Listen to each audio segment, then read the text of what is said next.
Hey, what's up everyone? This is just a completely impromptu video.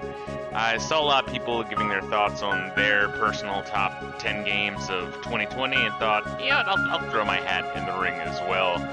This is just going to be games that I streamed in 2020, so I'm not going to be looking at brand new releases. If that's what you're looking for, I strongly encourage you to look somewhere else. But I will say, if we are talking new games, that Hades is fucking fantastic. So is RimWorld. I think I played that before I started streaming this year as well, or 2020 as well. And Subnautica. So of the newer games, those are the three that absolutely blew me away. Subnautica, Hades, RimWorld. Check those out if you're in the market for something newer. So, without further ado, let's just jump in. This is just going to be the top 10 games I streamed in 2020. Starting in, I guess, the earliest one I've streamed. Puyo Puyo. So just as the background, I'm using my thumbnails, although my old thumbnails are indeed very shitty. Look how big the fucking hands are, oh my god. So, Puyo Puyo, also known in America as Kirby's Avalanche, or Dr. Robotnik's Mean Bean Machine. I played this one on the Sega Genesis Mini, which is a fantastic little system, and I strongly recommend you to pick it up because I think it's like, what, 40 bucks, 50 bucks, something real cheap. But it's just a fantastic puzzle game. I mean, even today it still holds up. It's all about making combos. Once you start to figure out how to plan like 8 steps ahead, it's very rewarding. It's a very high skill ceiling, yet it's very simple to pick up and play, even today. When I streamed this, it was actually a really fun stream. I think I did a 2-parter, and I got to the end boss. The end boss completely kicked the shit out of me, but I had fun nonetheless. Next up, Mega Man X. This was a very short stream because this is a game I grew up with. I played the everlasting piss out of it growing up. And yeah, I mean, I still had a blast. Honestly, I was a little bit melancholy towards the end because it was over. Think of my run of this as a shitty speed run. If I believed in speedrunning and thought speedrunning was a fun thing, this is a game I would speedrun. It's a game you can play again and again and again and again. I played this one on the Super Nintendo Classic Edition, which is also a fantastic little thing. They made more of them than the NES Classic, so they're actually, I think, easier to find, but honestly, the NES Classic didn't have a fantastic library. The SNES Classic is way better. Great game. I think it's the best in the series, honestly. F-Zero, I also played this on the SNES Classic. This is a game that I continuously revisited every single year, and I keep getting better at it, like no shit, but it's crazy. It's another game with a very high skill ceiling that has a lot of replayability. I think I'll do a couple more runs of this one at some point before moving on to F-Zero X. I'll try my hand at the hardest difficulty now that I can beat it fairly reliably on normal. Yeah, so next up, Spyro the Dragon. This one actually blew me away. It was the first time I ever played a Spyro game. I had Spyro on a demo disc for the PS1. I hope this music's not drowning me out. It might be. I'll listen to it. If I have to do a second take, I will. So Spyro the Dragon is an absolutely fantastic little game. The PlayStation 1 isn't exactly known for having great platformers. That was more of Nintendo 64's thing, was having quite a few really good 3D platformers. But the Spyro the Dragon demo didn't really do a good job, in my opinion, of showing off just how great this game is. Spyro the Dragon is a fun little collectathon with a lot of hubs, with a couple of, maybe 5 smaller levels offshooting off of each hub. And, you know, you just run around, relaxing, good music, fun gameplay. It doesn't get old searching for all of the gems, and it's almost impossible, I think, not to go for 100% completion. You're just playing because you're having a good time, and that is how you know you are playing a very, very good game.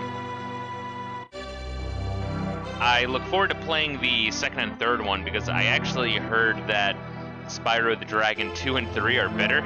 This is the worst of the trilogy, from what I gather online, which, if Spyro the Dragon 1 is the worst of the three, then that's just crazy. I'm very much looking forward to playing Spyro 2 and 3 in that case. Great game, can't praise it enough. That was really fun. And there was some serious challenge hidden in there. My god, the treetop area, where you have to run off the ramps, my god. Paper Mario, what an absolute tragedy of a stream. I was playing on my Wii, and I don't know, maybe it's just because the Wii is getting old, maybe it was overheating, maybe it was just my playstyle, but it froze as I got the finishing kill on the boss, so in my stream I just played a video showing the ending. Oh god. But all the same though, Nintendo 64 did not have hardly any RPGs, strongly clashing with the Super Nintendo, which had a shit ton. PlayStation 1 was your RPG console of that generation, but Paper Mario has a lot of charm, a lot of fun, a little easy, but still good, great game. I love returning to it. Ghouls and Ghosts, I did not have a lot of hope for this one because I played Ghosts and Goblins for the NES and I fucking hate that game. I played that game when I was young, and I mean, I always heard like, oh man, Ghosts and Goblins, one of the best NES games from game journalists. That game sucks. Fuck Ghosts and Goblins. So I did not have a lot of hope going into Ghosts and Ghouls. It was just on my bucket list of games on the Genesis Mini, and I was playing it for Spooktober. And this game is great. Very challenging, but it inspires you to keep going, and it's definitely doable. I wasn't able to beat it this time, but I have been thinking about this game a lot since playing it, which is another sign of a really good game, is if it haunts your thoughts afterwards in a good way.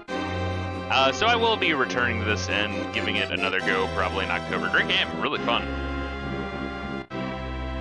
Then we have Castlevania Symphony of the Night. I never played this game growing up. This is a game that everyone always talked about. I always heard a lot about it. Never got around to playing it until, once again, Spooktober. This game is really good. It holds up. I think the upside-down castle section really slugs down because Alucard is not made for vertical platforming.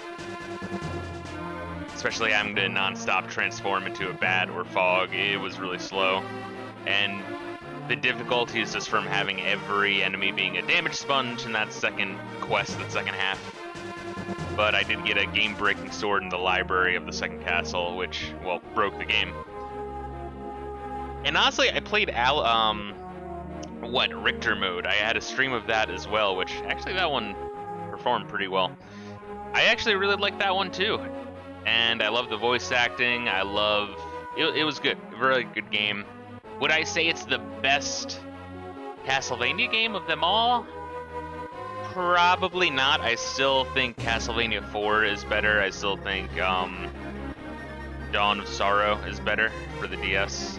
But I would say both of those are number 1, number 2 for me. But this is this would be in third. Granted, I haven't really sank my teeth into a lot more of it. I probably played half the series, so I'm kind of missing out on a lot of it. But great game, really good. Still holds up. Doom Sigil. This was something that John Romero made for Doom's 20th anniversary, I believe. Maybe it was the 25th anniversary. Shit. It might have been 25th, actually. I think it was at 2018, so that makes sense, yeah. I think it's a free download. It might be like 99 cents or $1.99. And then if you want the second soundtrack to play, the Bucket Feed soundtrack, as I like to call it, just to be a dickhead. I think that's $6.66 because it is John Romero we're talking about. So, Yeah, it's Doom, and Doom is always great, and I think John Romero blew it out of the park. Like, did a fantastic job with Doom Sigil. Great. It's crazy what you can do with the Doom 1 engine. And it's important to remember, this is done with the Doom 1 engine, and I strongly recommend you play with, what the fuck is this music? Actraiser. Or it sounds like the 20th Century Fox music. Alright, well, it sounds better now. Alright. So Doom Sigil is just an absolutely fantastic thing. I recommend you play it with GZ Doom. Mess with the lighting engine to make it, good, one of the shader options, I believe, just to make it so you can see. I think G-Man Lives, which is a fairly popular YouTuber, just trashed this game, and it's a highly disliked video. G-Man Lives can suck a fat dick because Doom Sigil rules, and he's a moron who played with every single setting wrong. Experiment, know what you're doing with GZ Doom, but if you do, Doom Sigil is, oh my god, it's good. It's good. AI Dungeon, the Halloween episode. Got to say, I love this thumbnail so fucking much. The background is Halloween 3, and I just looked up, like, Matrix costumes and just grabbed a bunch of the shitty models. Oh man, I love it so much. It's a very Seth Zintak style thumbnail, if you ask me. Anyway, Halloween AI Dungeon, probably one of my best performing videos of 2020 since I started streaming again. And yeah, I had fun. Halloween AI Dungeon is fun. I forget what part it was. I want to say it was part 2. Maybe it's part 3. That had That Sea Pizza. Oh my god, check that out. I was fucking dying laughing at the part where the pizza shop manager started like blowing away elderly, like sick elderly people with a shotgun. Oh my god. But yeah, AI Dungeon is great. Go figure. Right after Halloween, when I was done with this shit. God, the SNES drunk, you need to balance the audio here a little bit better, man. Right after Halloween, after I streamed AI Dungeon, they changed the payment methods to make it like pay to play, which is bullshit. So I'm probably not, I mean, I'm broke. Even if I had the money though, I don't think I would play it because it seems kind of scamish, especially with the Dragon mod. I don't think the Dragon mod actually does anything. Now I can't prove that, it's just a gut feeling. I think the Dragon mod is just a marketing scheme to try to get people to pay monthly for AI Dungeon. You would still have fun with AI Dungeon, but I mean, how often are you really gonna go back to it? I don't know. What is it, like 10 bucks a month? It's like fucking Netflix. Oh my god, I strongly disagree with what they're doing. I'm sure it's taxing of the servers, but come on, guys. But that said, for a last romp with AI Dungeon, the Halloween streams were really fun, and it is very fun. If you don't have to pay for it, that's kind of the caveat, huh? Ugh. Damn shame. Damn shame.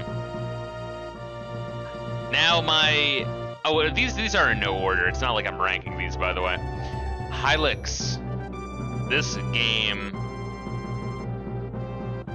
was great. I think I bought it for, what, $2? I think it's $6 full price. Maybe it's $3 full price. I don't know. It might be $6 full price, and I bought it when it was 66% off, something like that. This is a game made in RPG Maker.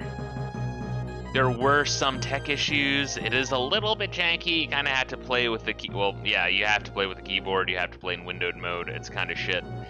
That said, though, this was something very, very, very, very special. I had an absolute blast playing this one. A lot of funny moments, a lot of really, really memorable moments. I bought Hilux 2 for a Steam sale, and I'm going to be playing that sometime in 2021, probably earlier than later, probably in the spring. Fucking great game, man. Oh my god. Anyway, that's just about wraps up for 2020. I have a lot more, like, moving forward for 2021. I want to do a lot more Super Nintendo and a lot more God, Super Metroid's such a great game. I want to do a lot more Super Nintendo, and I want to do a lot more PC games. I'm getting a new PC very soon, so that's gonna be cool. Anyway, I'm gonna keep this short. Hope everyone's having a good year so far, and peace out.